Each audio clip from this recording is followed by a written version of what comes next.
Hi, welcome to Tea Time with Amie and Bev. Good morning. Every week, there's something that happens just before we come on, puts a big, huge smile on our face. We're laughing. I'm like, I gotta hit record while we're smiling, sister. Or it changes.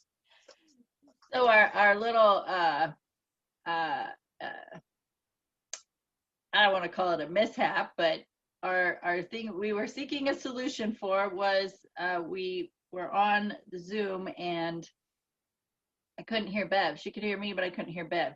So I'm having Bev do all these things, right? Okay, well, turn your phone off, turn it back on, use the earpiece, do this, do that, and the whole time I'm asking my angels, what's the solution? Help us figure this out so we can do tea time.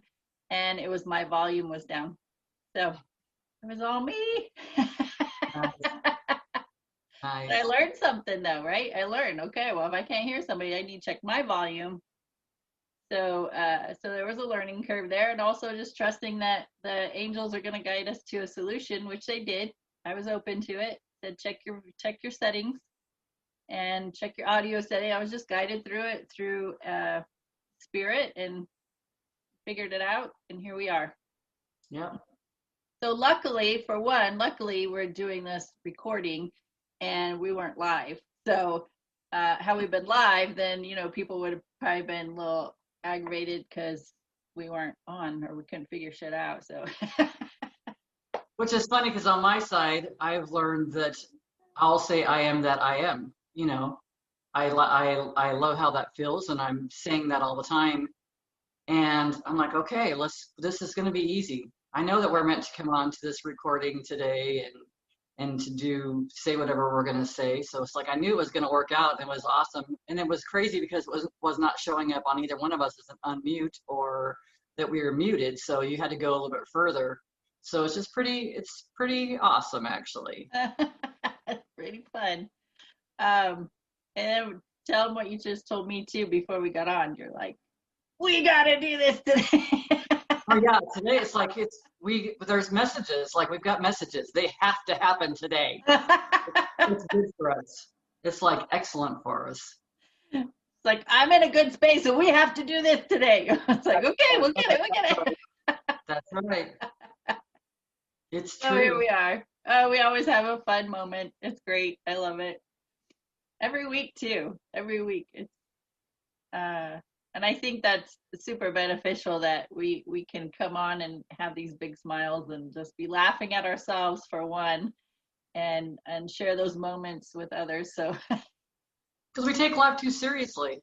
I have taken life too. I mean, I had. yeah. And now it's like I'm laughing about more stuff. So I'm not saying that I don't have my moments, because I have my moments. Sometimes my power finger comes up. Yep. But Yep. otherwise, Sometimes both of them. sometimes both of them. Sometimes it's a good GFY day. So yeah, I gotta tell you a story. Happened a little over a week ago, and I was gonna share it last week, but it wasn't in the flow of things.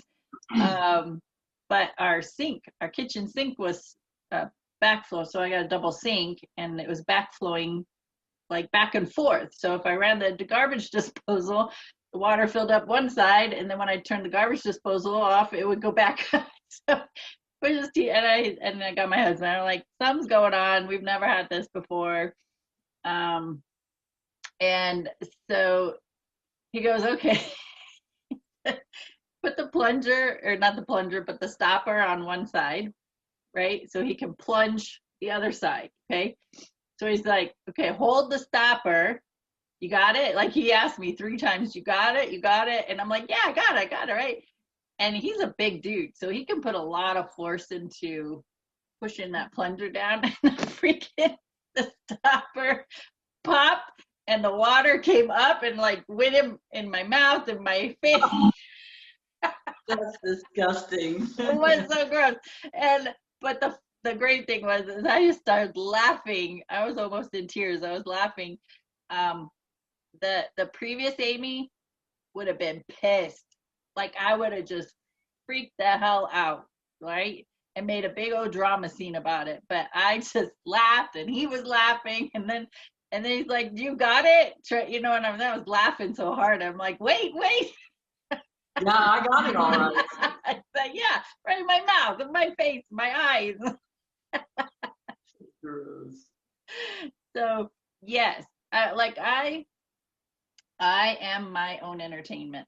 I'm home all day, like by myself, right? So I am my own entertainment. And if I'm not laughing at myself, I probably would go back to more on the depressed side Yeah.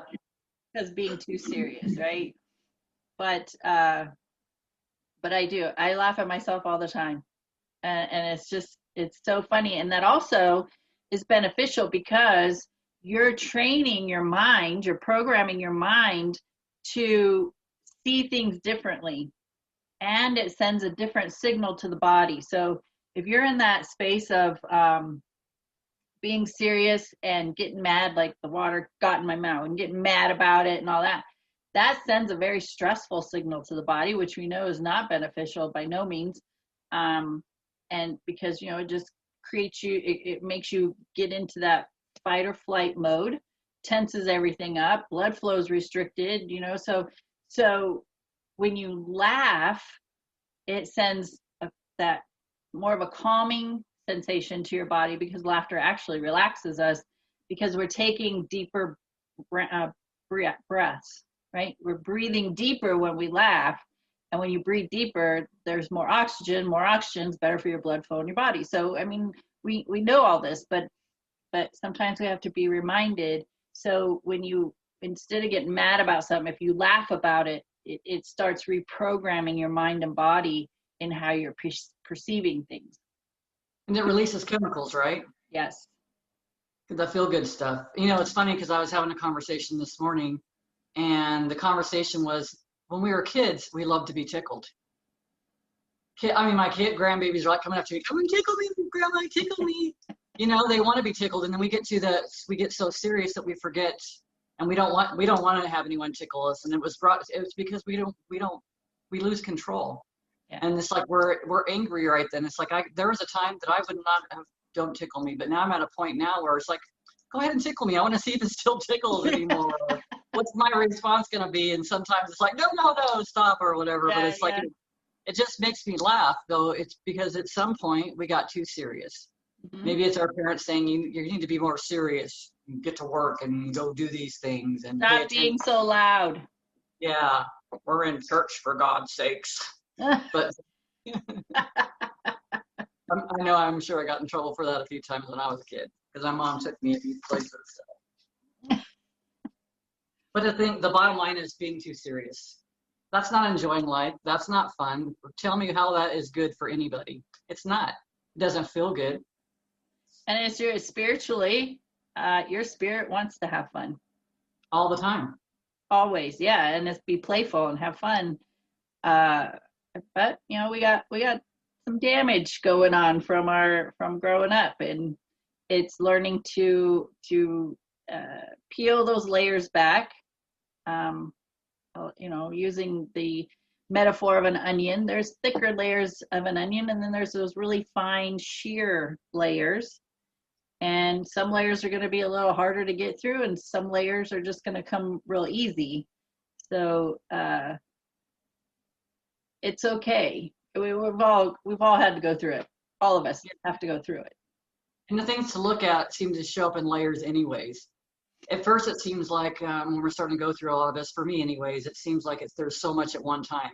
But it's not so much. You just break it down to a feeling. Why am I feeling like this? Or how can I feel better than this? Or what do I need to look at that can, that I can affect the change? Or just asking questions, I think for me was like one of the biggest things, which I've talked about before. And you too, knowing that there's got any more to it than this. We didn't just get dropped on the planet just to be angry and pissed off all the time and create boundaries from everybody. That's not what it was about. It was for us to all recognize that we're all connected, we're all one. There was so much more to everything. Yep. And I love, that you mentioned that there's gonna be layers to one situation. Yeah. There is. There's just many layers, because maybe first you need to get through the anger part, the anger, and there may be several layers of anger just for one situation or one person. And we get through those layers, then there might be a layer of resentment or shame or guilt, or multiple layers of each of those. But each time you move through and process each layer, then it frees you up. It's like taking the layers of armor off your body, and each time you do, the less weight you're feeling. So, Yeah. I mean, the same with working out. The more weight you put on, the heavier it is. So think about that as your emotions. The more weight you take off, the lighter you are. And that's where we want to be. We want to be lighter, and we want to be laughing.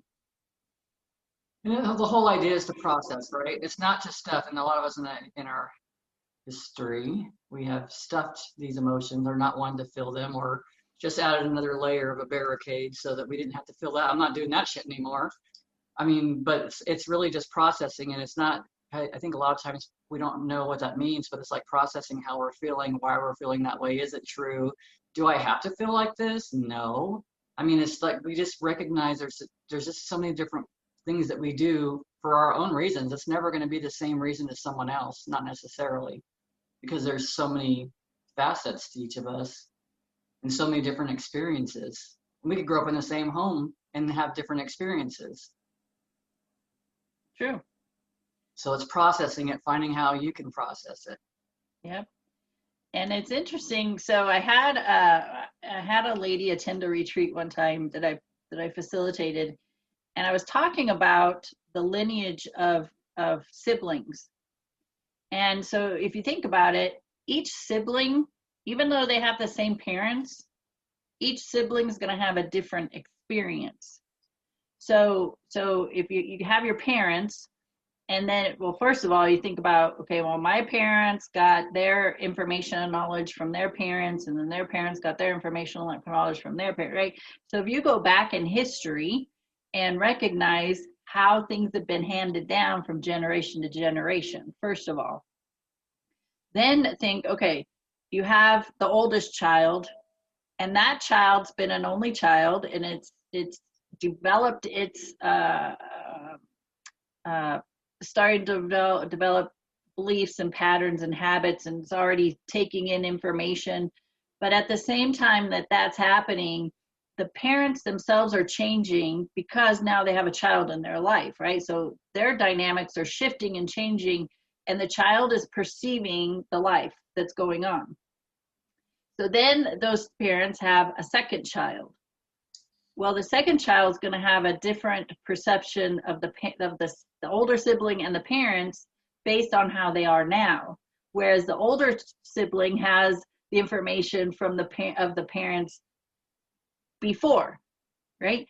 And then if each child that's born after that, each one of them are going to get a different perception of the dynamics of the family, and the oldest one's going to have a lot more history to add to the mix than the rest. So by the time that last child's born and the parents are like, oh my God, go play in the mud already, leave me alone, right? They're not as, like, each child, they get less and less restrictive.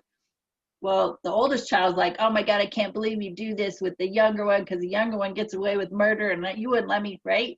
It's because how everybody is shifting through each child that's born. When I explained that to her, her whole world shifted in the way she was perceiving it. Her whole world. And it's like things like that people don't realize. They don't sit and understand that, yes, you're in the same household, but each person has different history, has different information, or more information than what the others have as they come along, right? Well, and you think about it too, hopefully the parents are growing with each child. So like right the first child, we're like, there's a lot of fear and you want to control a lot of things, but you also have a lot of these behaviors that you learned from whoever helped raise you anytime during that space. And then hopefully, like we've talked about before, when we say things out loud, it seems to take away things, but it also helps us to recognize things if we're paying attention. So then when the next child comes around, we're a little bit more lenient, a little more flexible, because we realize that we don't have to be that controlling. The first one survived, okay, but we just learned a lot. And I think that we don't recognize that, to me, like you're saying this stuff, and it's like helping me see that we had so much to learn, and we probably did, not even recognizing it, how to be a little bit different with each child. So each child has helped us grow in a different way. If we've actually taken the time to notice that, because for me, even with where I was at, each one has helped me grow more, and it still continues to this day.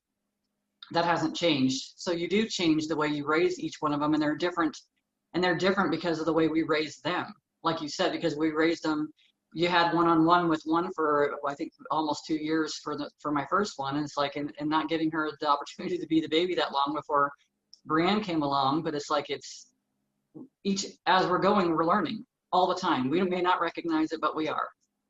And if you take the time to pay attention, then you hear the words that you're saying, like we've learned. Of course, I'm 50 now, my kids are grown up, but we pay attention to the things that we're saying and how much of an impact that they have.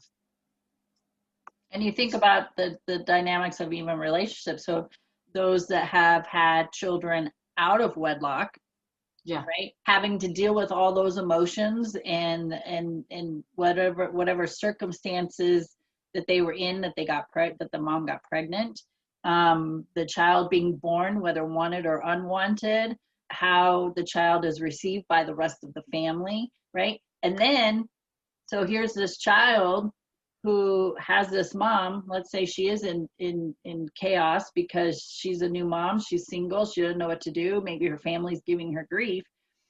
And then, so there, it's the two of them for a while, and the child is in the energy of the mom going through all of this, because we know children are energetically receptive. We all are, but children and animals are super energetically connected. And so, so then let's say mom gets into a relationship.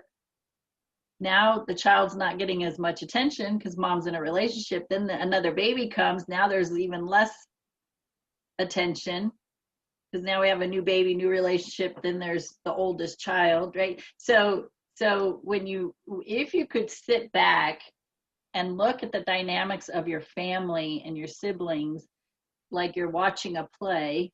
This is what I tell all my students is, just act like you're in a theater and you're seeing all, including yourself. You're seeing all the actors on the screen or on the stage, and watching the dynamics or sifting through all the different scenarios, and then you could see how why each person's different, or why they're perceiving things a certain way. It really makes things open up. It opens you up to seeing a bigger picture other than the ones where you just had your blinders on and this is all you know, this is all you see. You got to see a bigger picture because there's so much more going on than what you've been giving your attention to. Just like you talked about I think it was last week, about your brother. Like, you've learned so much because you have been able to perceive things in a wider span.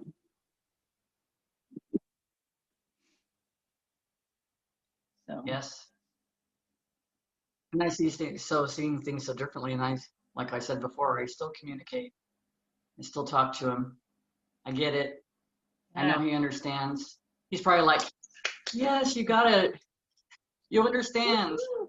And it's not to be angry at someone else or to place blame on someone else. It was just for me to see things differently, to see where he was coming from, to see what his perceived struggle was. And as long as he was in the physical body, it was more difficult for you to see that because there was so much focus on his sadness or his depression or his addictions. And since he's transitioned, you've been able to take that breath and go, oh, right? More different conversations have been happening and you're listening more and you're like, oh, now there's more to this than what I was taking in. Yeah, and I bring forward the conversation, so it's also my perspective. I've talked to my sister, my brother-in-law. I've talked to my kids about it, and I've just expressed to them what I've perceived or what I've learned since. And it's like it's up to them to make a decision from there. But it's like if in any way it helps to open them up, and I don't know, I think a lot of times it helps to release ourselves. It helps us to be easier on someone else. It helps guide us into that more of an unconditional love. You know what I mean? Because there's just so many dynamics. It's hard to put conditions on people like that because there's just so much. There's so much for them that they've experienced, and there's so much on us too. So we just always do the best that we can. Always. Yeah. Yeah. Yeah. My mom is a family of 6 siblings. She's the oldest. And to watch all of them, I've been fairly close with most of them. And my grandparents raised me pretty much for the most part. And so I was like their seventh child. So pretty in tune and knowledgeable of the things and the dynamics of each of my mom's siblings. And for the longest time, that was the thing. It was like, God, they were all raised by the same parents. Why are they?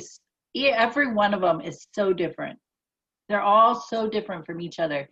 And when I started learning more about relationship dynamics in each generation and then each child and just looking at the bigger picture, then it made a whole lot more sense.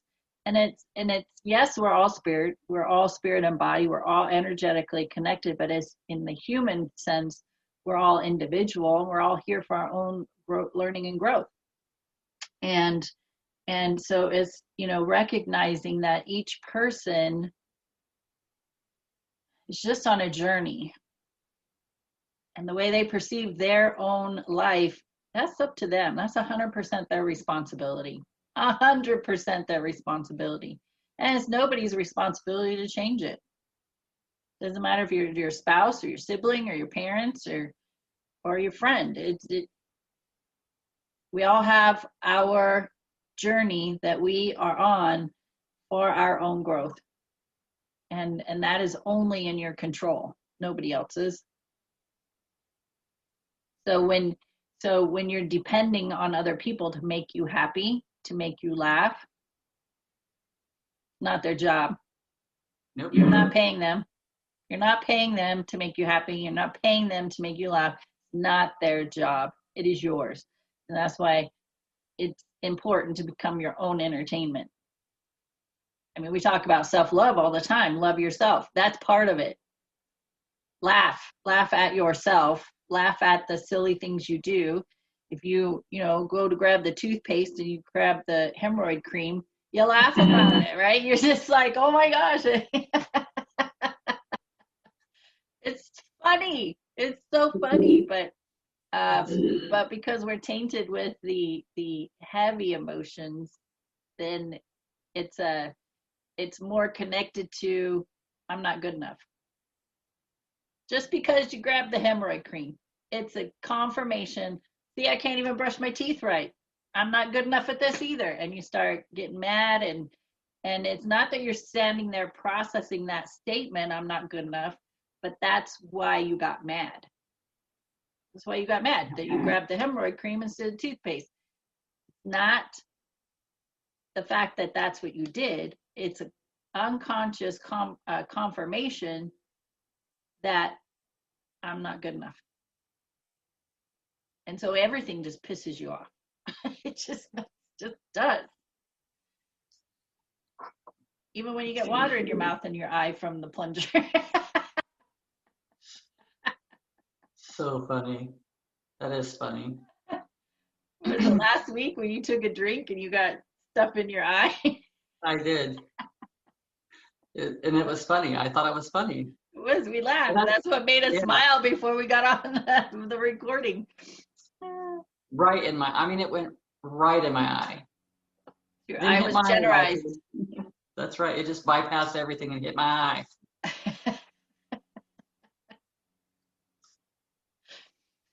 Yeah. I love laughing at myself now. Me too. just laughing in general. It just feels good all day long. We've been watching sitcoms, and we just started a new one, and we weren't sure about at the beginning. We are like, we'll try it, you know. Oh my gosh, we laugh every single episode, and it's just funny. And again, it really depends on your mindset, because have you ever watched a movie and you just think, this movie is just weird, right? You're just like, why are you finding us funny? But then because you change your state and then you watch it again and you're laughing your ass off and you're like, oh, now I get it, or whatever. No, it's because you changed. You changed how you were perceiving you and your life to allow the humor to come in. It's true. Have you ever watched the movie A Wrinkle in Time? I think I have. Might have been a while. I was gonna say it's like the one. It's about a dad that disappears, and he's like basically in the ethers, and they can't find him. You know, he was there, and all of a sudden now he's missing, and Oprah Winfrey's in it, and there's actually a few different people that are in it. I had heard stuff about it, so I never had watched it. And we watched it like, what, 2 nights ago, and it's like there is so much spiritual messages in that. Like, it's huge, so huge. Even talking about how we perceive ourselves, kind of how hard we are on ourselves. Like the young girl was wanting to be, she didn't care if she left, but she wanted to come back as somebody else. And it was just so boiling down to not appreciating yourself and what your perceived faults are and everything. It was just an awesome movie. I think, and some of it, I think I was actually crying because I was like, oh, this is a trigger. Oh, that. I get triggered. I've been an asshole to myself. But it really did make a big difference for me. It felt different. I'd heard so many, like, I think my kids were saying that they were talking about some kid in it being like just horrible and stuff, the way behaviors and stuff. But it was so much bigger than that for me. It was just huge. It was really a good movie to watch. It kind of went well with that Anita Moriarty book that I was reading, Dying to Be Me. And then I watched that movie, and then I found a podcast. Well, actually, it's a audio book, and I found it for free on YouTube, and it's by I cannot remember his name. The gentleman that passed. Wayne Dyer. Wayne Dyer. For some reason, I couldn't remember his name, and the book is called Mastering the Art of Manifesting Wishes Fulfilled. And he's doing the reading himself. I have it right there. Those are all Wayne Dyers right there. Yeah, I'm going to have it because I mean, everything that he's talking about blows my mind. Like this whole I am thing, you know, just talking about that God is within all of us and all that thing. But what my point is each one of those led to the next. Each one of them. That book led to, it's like I'm reading that book, which I've almost completed. I'm reading that book, and then it's like I watched that movie, and they're talking about the same thing that's in that book. And then that book, then I happened to find, I don't even know how I came across it. Oh, it was because went back to my book. I was reading my book, and Anita talks about in her book about his book, Wishes Fulfilled. So I thought, well, I'm going to go look on YouTube and see if I can find this. You know, maybe I can rent it or whatever. And it was on there. It's like 6 hours, but he's reading his own. It's an audiobook, so. I love that he reads his own books. Oh, I love it too because I love the energy of it.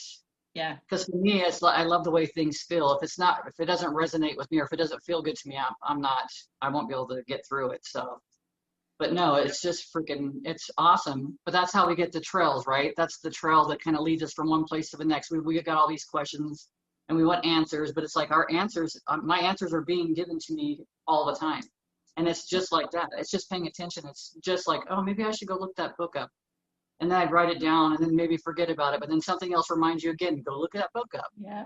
Yeah. And I just said I think I just told you last week there was some stuff I just didn't resonate with him, what he was talking about, because it was some of his older recordings about some fear-based stuff. And I don't feel like that we should be I don't feel that fear-based and spirituality are two things that go together. I think fear keeps us away from spirituality, or it keeps us away from the flow. So I wasn't getting that.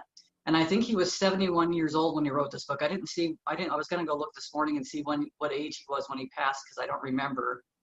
I know it was a few years back, but he was 71 when he wrote this book. And I thought, well, that's freaking awesome how much he's even changed, how much he's evolved, Mm-hmm. which I like to see anyways. But man, for anyone that wants to gain more knowledge, and a lot of it is about God, but it's also talking about how God resides within all of us, that we're all creators, and that how important that our words are. Like when we say I am, that we are creating. We're creating. That's God's creation, because that's God's name, I am. And it's so crazy because a lot of times we'll say I'm sad, or I'm depressed, or I am. So you're like creating. That's what you're creating for your world. So since I've been listening to this, it's like I'm just like constantly creating like amazing stuff. And I'll tell you what, that's why I said this morning, I can't stop smiling. I mean, I find more reasons to laugh about stuff than I do anything, but it's because it's where I'm at right now. Just like you were saying about you watch a certain movie and you're not in a good space, it's just not going to come across well. It's like, this is shit. I just wasted Right. an hour and a half of my time. Right. I can't get We back. didn't. It's just because I had my head so far up my ass, I couldn't actually appreciate the movie the way it could have been appreciated. That's all. Right. Right. I started putting on my in a Facebook group that I have, I am power statements every Friday. Which is And then awesome. and I put in there, declare your power with this statement, and I want people to post it in the comments, because it's an acknowledgement. Because if you've been sitting there and you're like, I'm just a dumbass. I'm a dumbass, right? And you just, because everything you do just turns to shit, and that's just the energy that you're putting out. Well, you keep affirming that over and over and over and over and over. Whereas if I have a power statement, I say, I am brilliant. And so you can just feel that whole different energy and the power in those words. Whereas when you say I'm a dumbass, my body sinks. I'm like, I'm a dumbass. My head kind of droops and I get low in energy. But when I'm like, I'm brilliant, I like lift up and my eyes get big and my eyebrows do weird shit, and right, I feel that power in my body. And so that's, we will always come back to recognize how you feel in your body. How are you feeling? Those statements, all you have to do is listen to your words. Listen to your words and you will notice how you're feeling. Also pay attention to the people that are around you. Like we go back to the same thing about how many people you have around you, because if you're constantly hearing that kind of talk, just like you said, as soon as you said that, you sunk down, your energy drops or it dips down. It's like, just pay attention. Is that the energy you want to be in all the time? Or do you want to be more in a joy state, or more of a fulfilled state? Just looking at things differently. And it's not because that person's doing anything wrong that's around you. All they're doing is being a brilliant teacher and helping you recognize. That's it. That's it. That's all anybody in this world has been to you. Yes, it's true. And the more you shift your energy, the more the people around you will shift. They will either change or they will move on, in whatever fashion that looks like. And that is not your concern. What your concern is, what you're doing here with you internally. Yeah, because if you're recognizing it, let it be a reminder to yourself I'm going to talk better to myself, or I'm going to say more power statements, or I'm going to notice that every time I say I am creating my day, my moments, my future, my entire life. Everything that you're saying is creating. So being aware of all that stuff, and all that's doing is helping you just slow down and recognize what you're doing, because usually if someone's doing something around you and you've got an attitude about it, or you got a reaction about it, as far as I'm concerned for myself, there is definitely something there, because I've either done it before or I'm still doing it, and it's recognizing, how to shift. It's not to change it, but how do I shift it? Yeah. Wayne Dyer had that book, Wishes Fulfilled. And then after that, he wrote, there's a spiritual solution to every problem. Okay. And I believe it was 9/11. He tells the story, if you ever hear his story, that he wrote that book, and then he took a full page ad out in a newspaper. Mm-hmm. And the same day, or on 9/11, when the whole situation occurred, his ad was in the paper of there's a spiritual solution to every problem. He's like, that was not a coincidence. That, you know, is universally spiritually guided. How is he going to know that this was going to happen on that day, right? So it's just fascinating. It's a little more interesting when he tells the story, but the whole idea that whole, to be guided to write the book for one and name it that with that title, and then have simultaneously on the same day those things happen. And so that was pretty powerful. The other thing is, I don't know if you are aware of it or have watched it, but you remember The Secret. We've talked about The Secret. Well, they created a movie. It's called The Secret Dare to Dream, and it's actually like a movie.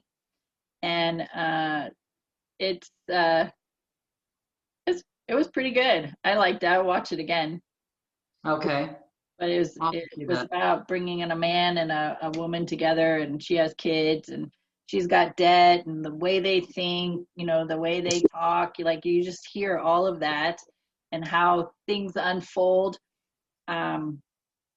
He's in tune with the law of attraction, and he's talking to them about it through their, you know, getting to know each other. And it's like a movie, like a regular movie. And then just watching things unfold. I mean, it's got funny moments and some serious moments, but it was pretty good. Good. I'll check it out. Yeah. Something happens in there, and he's like, I don't know why this isn't happening right now, but I'm sure there's a reason, you know, so something along those lines. I'm like, yes, I say that all the time.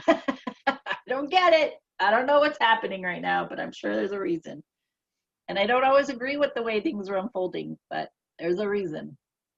But it's a process. It's just like, even for me, there's no way, if I would have read these books, I probably wouldn't have been able to read these books 5 years ago. I don't even know where I would have been a year ago if I was ready for it. I was ready for it now. That's why it happened now.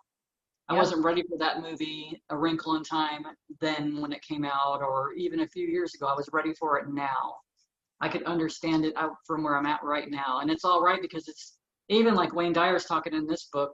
He was talking about kind of like how it's almost like he was saying like how we're being groomed or how we're being guided, that's creating us, because we didn't, it's back to the unlearning to be me, all the unlearning to be all the things that we were taught, you know, being serious and not laughing, and you know, work hard, just all these things that we learned, that it's not even really part of what's the reality of that we need to be looking at. It's letting go of a lot of that stuff so we can actually feel things again and see things again, and recognize that each moment is that we're being created. I mean, we're creating ourselves, but it's like, I feel like even for me, have been groomed along to even get to where I'm at to this point right now, to this understanding. Because if we didn't get to this point right now, how can we explain to so many people how we got there? First of all, because that's what you do with a lot of your teachings and stuff. This is where I was. This is how I got there. Me, I don't look at all the details to get to how I got here. I just know that this is where I'm at now. And before, I couldn't have done any of this stuff. I wouldn't be sitting here talking right now.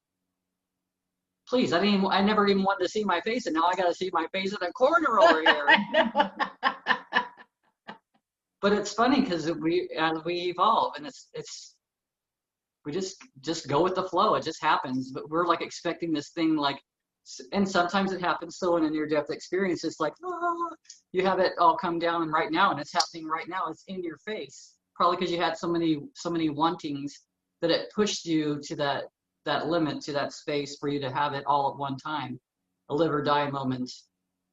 But it's like, we don't have to get to that point. It's just recognizing and having fun on this journey, which is what I'm learning to do. And if you even watch the first videos of me, I probably even was still too serious, I think. The camera. People are going to hear this. Oh my God, I might say something wrong. I might be construed as an idiot. I don't care. Maybe I am an idiot. You're welcome. You know what? Doesn't matter. We've already laughed about it, so we don't Yeah, care. I don't care. And that's that can sound so rude. It's just like I was listening to someone and they had they had gone back to childhood and they heard their mom say that they don't care. But it's like so different from that. It's in a place where I don't have attachment to it. I'm gonna do things that are someone else is gonna consider wrong sometimes or incorrect or whatever. But I'm just gonna be me. It doesn't matter anymore. And I guess I've been asking that question, what does that really mean to be me? And I think I'm experiencing it right now. That is me being me. It's me not caring about what someone else thinks. It's you not caring about what someone else thinks. It's you doing whatever feels good to you anyways. And this feels good to me. So it's like I've had these questions the last few weeks. And I think I've even stated it out loud, like, how do you even know? And it's like, I'm answering my own question. This is how we know. Yeah. We know why we're at right now when what we're doing isn't going to be controlled by what we think of someone else, what they may think of us. If that made any sense. Welcome to my roller coaster. All right, here we are in Bev's head. It's like this. Yeah. Just like. That's right. All right, so if we had the whole onion, and I said, here, you need to process your whole entire life right now in this hour, you would be completely overwhelmed. It wouldn't happen. You wouldn't even be able to do that in an hour. No, just throw the onion away. Yeah. And you'd just be like, you know what, I'm going to bed and put the covers over my head. I don't want to talk to anybody. It's true. But when we talk about the layers, and you said, things surface when I'm ready. Things surface for me to look at when I'm ready. And that is so true. There's a lot of stuff pushed down. There's a lot of memories and words, phrases, attitudes, put downs. Like there's a lot shoved down into your body, meaning your subconscious mind. Like it's all stored back there. And if you were to bring all of that forward and have to process it within an hour, you wouldn't be able to do it. There's no way. You would be a mess. Like if you think you're a mess now, you'd be way worse. Like you would definitely need therapy. But fetal position in the corner crying. Yes. Sucking in your thumb. Yes. Yeah. Like rocking and whatever. But that's why you just a layer at a time. A layer at a time. One layer of anger at a time. One layer of shame at a time. One layer of guilt at a time. Because you can't handle all of that negative emotion and process it right now. Even when you cut an onion, shit makes you cry, right? It burns your eyes and you're crying. You can't even get through an onion without crying. How are you going to process your whole entire life in a very short amount of time? So when you step onto the journey of your healing process, you're going to be going along and things are going to be, like you're going to feel lighter, but something's going to trigger and you're going to have an emotion surface. And you're gonna first, my thought was, at first was, I thought I was doing so good. What is happening? I can't even get this right. No, just grab the reins. You got this. Process that layer. Once you release that, you're gonna go along. Things are gonna be fine. You're gonna get triggered. Another emotion's gonna surface. It's the process. That is the process. And I don't live my life each day going, okay, what's going to surface today? What do I got to take care of today? No, I laugh at myself. I engage in conversations. I do these recordings. I'm working on my business. I'm living life. And then when I get triggered, then I take the time to process and then I go back to my life, right? So don't go looking for it. It will come and you will know when it comes. So just handle the layers as they surface. In the meantime, in between is when you live and live lighter and live with more humor and embrace life more. This is what I was going to say a while ago was when we were younger, our parents didn't have this type of information that we're sharing and that so many other people are sharing, right? My changes started with Louise Hay, Wayne Dyer, Greg Braden, Bruce Lipton, Joe Dispenza, right? And how much older are they? And they've been studying this stuff for years, but it was just surfacing, what, 20, 30 years ago, where people were really starting to pay attention to it. So our parents and before, they didn't have this information. And when you bring it to them now, they're just like, excuse me, what are you talking about? They still can't hear it because we call them old school, right? Old school. But there are so many people now talking a different language, affirmations, I am statements, um, releasing the negative emotions out of your body, tuning into your energy, allowing your spirit to thrive. There are so many people talking about this that our kids are hearing it. Let me just say disclaimer here. I was talking about this stuff as I was learning it, but my son wasn't ready to hear it. Okay. But he's got a business mindset. But Ed Milet, Rachel Hollis, Gary Vaynerchuk, Grant Cardone. I mean, all these other like multi-millionaire people in business are saying the same thing that we're saying in a different language, but my son can hear that. And now, I mean, 2 weeks ago, they're calling me on the phone asking me about chakras. My son and his girlfriend, they're like, what is this chakra thing? And what did, and I'm on the other phone. I'm like, yeah, I'm not telling them. This is my body. I was like, I can't believe they're asking me this. This is so cool. But in my voice, I was all calm and I was answering their questions, right? So now we have so many people talking about this stuff, energy and power statements, that our grandkids, that's what they're going to grow up with. So they're going to have a completely different mindset than what our generation and before had, which was, more fear, everything was fear-based. Lack mentality. There's never enough. I mean, our parents or grandparents grew up in the Depression, so they are the hoarders. They are the ones that there's never enough. So they're going to keep every single thing that they get. They're going to keep it because it may not ever come around again, right? So thinking about the evolution of us and what is being taught and who it is affecting, that in itself is huge. It is.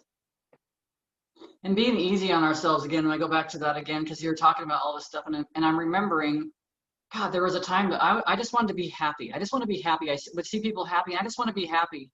And the thing to recognize is it comes out in layers, right? Like you were saying, we peel back those layers, and that starts taking off more and more stress or more and more weight upon our shoulders that we've placed. And that's what's happened to me, because now I'm in this place where I didn't even know that I could really get to, honestly. And it's being okay with where you're at right then, because I struggled with that. I really struggled with that because I felt like I kept myself in a wanting energy. I was always wanting something that seemed like it was not achievable to me. And then I would say more recently that I've just let go of everything, and it's like those wants are coming forward, because I'm not in that space of wanting. I'm in that space of growth. I'm in that space of where I can see things that I'm doing, maybe not always immediately, but almost immediately. It just seems like it's so much easier, and it seems like it's easier too, or as well, because we've just gotten rid of so many layers that it does become easier. It really does. So it's like, take the time and be easy on yourself, because sometimes it feels like it's so heavy and there's no way out. And it's not really that way.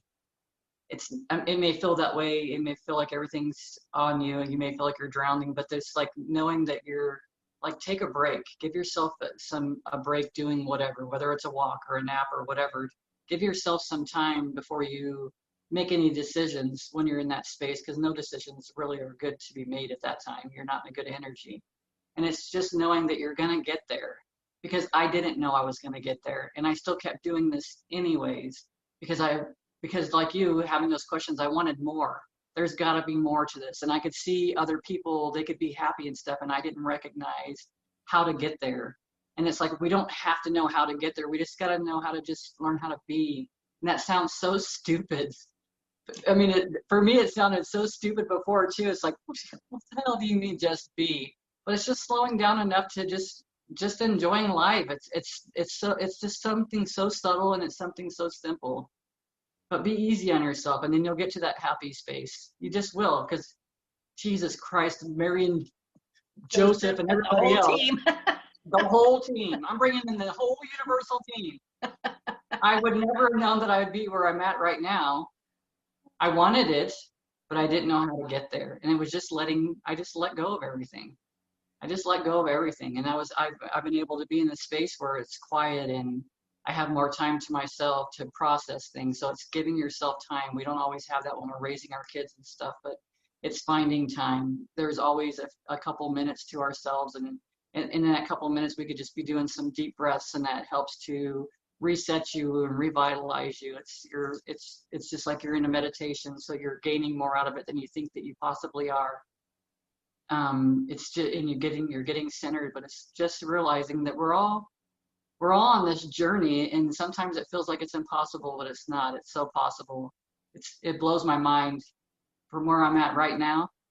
It blows my mind, Oh, because I'm I with didn't you. think I could get there. I'm with you because if I say this a lot, is if you would have known me 20, 30 years ago, I was a completely different person. Um, so much anger, so much depression, and then wanting to be happy as well. I didn't even know what true, genuine laughter was. The laughter was always at somebody else's expense, right? Tripping, falling, bumping their head, putting other people down, and you laugh about it, so to be in a space to just laugh at myself, that I 30 years ago would never have thought that would have been a thing. And so I am so blessed too that I have come this far.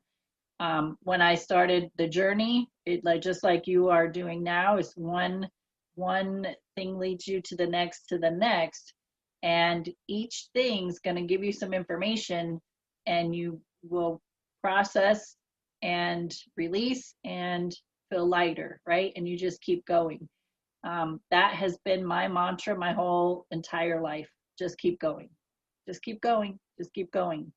Just keep going.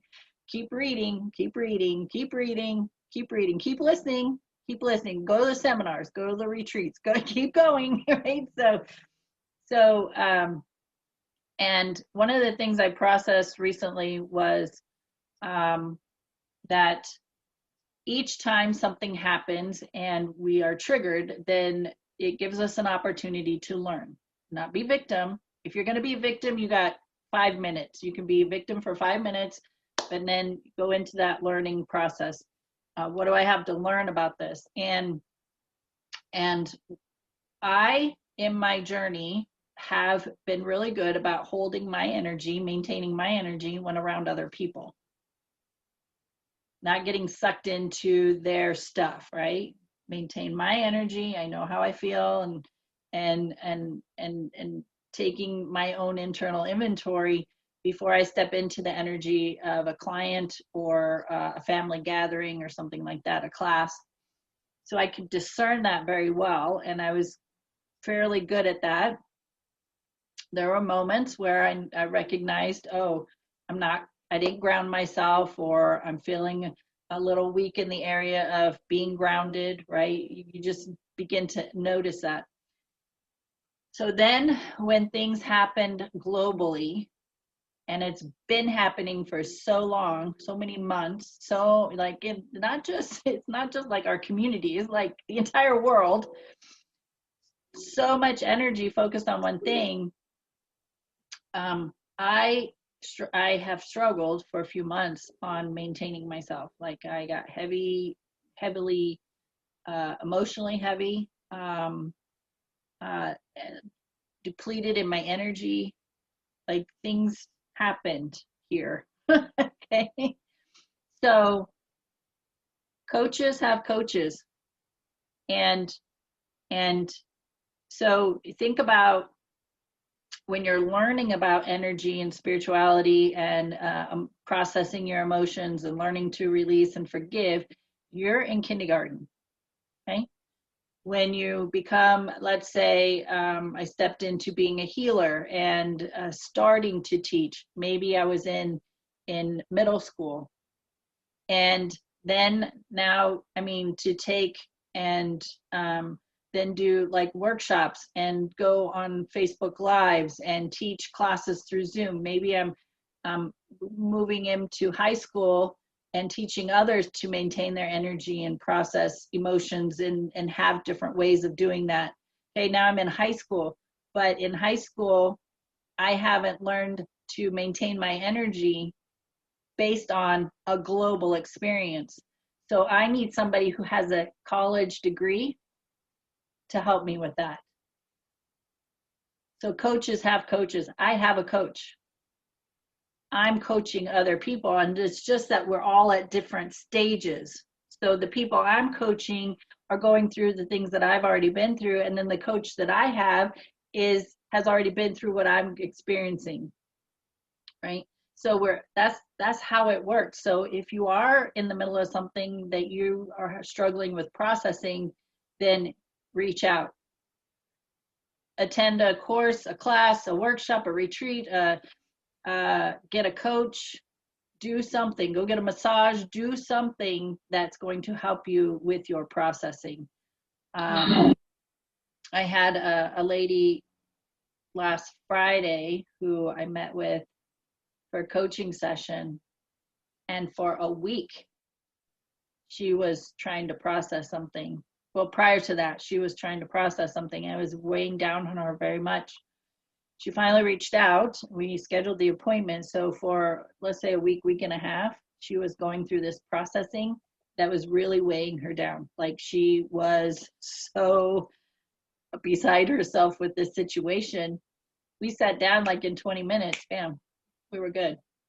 Like 20 minutes. She went from, right, to, oh my God, this is so great. And it was that fast, 20 minutes. So when you're processing something, it takes so much longer when you try to do it by yourself. It really does. I'm speaking from experience. But when you engage in some kind of a community of like-minded people, reading the books, maybe having somebody else to talk about that book with, or something to help support you, whereas you're not just doing it by yourself. Exactly. It does make a big difference because I even still do that and I'll still process things. And we've talked about it before. Sometimes even talking about it outside or out loud, it sounds foolish, but it just feel some of the stuff that we put in our mind, it sounds kind of crazy, but it's being all right to be around. I have a great partner. I'm a great teammate that I'm with now. And it's like, it's being able to communicate that stuff out loud, and for that to be, I'm helped so often, more than not. And I don't stay in that process as long. You know, before, like you said, this person went through it a week. I used to do it all the time. And it's like when we start spinning the story in our mind, it gets worse and worse it's because our energy starts dipping more and more and more, which even goes back to what you were saying. And it's like, when you're in a space, if you maintain, and I'm not always in that space. Sometimes I dip for whatever reason. Maybe it's something, a trigger or whatever, something I'm working through. But if we can more than not maintain this higher vibration, we are so much more beneficial regardless of what's going on globally. We can make that difference, and it's acknowledging ourselves and taking that time and recognizing, oh, I need that time so I can recharge, so I can be of value to others. But it's not just to others, it's being of value to myself, because I know that we're all connected, and the higher I make myself, the more benefit I am going to be for everyone else. They're going to see more solutions and they're going to see problems. Not maybe, and it's not because, it's because we create a shift. So, and I'm saying that to anybody that's out there that knows that you're powerful, because we all are. but sometimes you're not there yet because you don't recognize your own power, how amazing that you are just by being quiet and putting love out into that space. We don't have to go in there and teach everyone something. We don't have to say something to everybody, but we can affect everybody just by our energy. You've even talked about how much they've done tests and stuff. They've talked about when you're focused on your heart energy, how much it can expand out beyond ourselves. And just what they've tested and shown, we know that it can expand even further than that. So each of us, when we're in that space, is really, when we're in that great space, is to turn around and then look at the stuff that's going on in the world, but look at it with solutions, look at it from a love space. And it's like it's going to shift. It will shift, because right now it looks like it's a fear place, but we have such an influence and we are so much more powerful. They've even said, and I don't know numbers and stuff, but they talk about how much of when someone's in a positive space, how that one person can affect so many other people. And it's like beyond what your mind can comprehend, but that you don't have to comprehend that. You just have to focus on here and getting to that place. We make a difference every day, each and every single one of us, whether we're in a good space or what we might perceive as a not good space, because that not good space is a learning space. So it's still good. So the whole point is shift your shit and get in your heart. That's right. Quit worrying about every single thing that's going on right now, because your worry is dragging the energy down. It's not helping. There is no solution in that.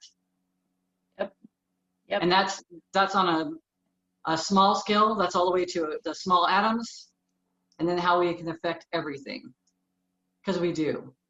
Yep. Because there is no solid anywhere. There's no solid anywhere. It's all energy. There's space everywhere. So there you go. There you have it. Shift your shit and get into your heart and laugh. And you'll laugh a lot more. And just by being in the space that we're in right here shifts everything. So when you show up with us every week and you hear what we're talking about and you internalize it, and then you go live your life using these tools or this information, you are shifting your shit, and you're shifting the energy around you in your environment everywhere you go. So you're doing your part just by that alone. Doesn't mean you have to become a teacher or a speaker or do Facebook Lives or anything else like that. You just do your part with your own internal shifting of energy and get more into your spiritual space, which is that heart center and that love space. And then when we shift the energy, then we can be more solution oriented instead of focused on the problem and in the mud and in the gunk. So shift your shit, get in your energy space, let your spirit laugh, have a great time, enjoy your life, what's left of it, because that in itself is not guaranteed ever, ever, ever. So if you were just here today laughing with us, perfect. You shifted energy like that so fast. And we want you to continue to be in that space. And that's why we show up every week to do this. So we want to thank you for being with us with Amie. Tea time with Amie. Every week I do that. Tea time with Amie Bev. You keep saying that. You do it right every single week from here on out. At the beginning, I say, hey, welcome to Tea Time with Amie and Bev. But then when we end, I'm like, thanks for being with Amie and Bev for tea time. Just like reverse it, I guess, because it's at the end. So thank you for being with us. We love you, and we will see you next week. Have a great week.